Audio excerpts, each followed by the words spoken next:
The median of 75, 21, 56, 36, 81, 5 and 42 is. So ఈ area నుంచి మనకు అడిగే క్వశ్చన్ ఏమి, ఒకటి మీన్ అడగచ్చు, లేదా మీడియన్ అడగచ్చు, లేదా మోడ్ అడగచ్చు. ఇవి మనకున్న కేసెస్.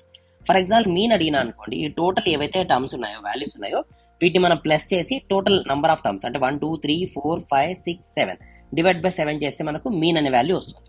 తర్వాత మోడ్ అంటే ఏది, ఏవైతే రిపీట్ అయి ఉంటాయో, ఎక్కువ సార్లు రిపీట్ అయి ఉంటాయో ఆ వాల్యూ మనం మోడ్ కింద తీసుకుంటాం. మరి మీడియన్ అంటే ఏంటి, మనకి ఇచ్చిన వాల్యూస్ ని అసెండింగ్ ఆర్డర్ లో రాయాలి. అంటే ఫర్ ఎగ్జాంపుల్ స్మాలెస్ట్ వాల్యూ ఏది 5, 21, 36, 42, 56, 75, 81 ఉన్నాయి.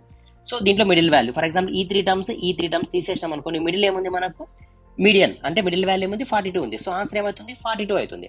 ఫర్ ఎగ్జాంపుల్ ఇదే క్వశ్చన్ లో దీనితో పాటు అంటే ఈ వాల్యూస్ తో పాటు 6 అని ఇచ్చాను అనుకోండి ఎగ్జాంపుల్ కి, అంటే ఇక్కడ 6 వచ్చేది. అంటే అప్పుడు మనకి ఏమైంది, ఇటు 3 వాల్యూస్ వెళ్ళిపోయేవి, కానీ 2 వాల్యూస్ మిగిలేదు మనకు, 36 ఒకటి, 42 ఒకటి. అప్పుడు మనం ఏం చేయాలి, వీటి యొక్క మిడిల్ వాల్యూని మనం తీసుకోవాల్సి వస్తుంది. దాన్ని మనం మీడియన్ కింద కన్సిడర్ చేస్తాం. అర్థమైందా? సో ఆన్సర్ ఏది, answer option number 2, 42 is the answer.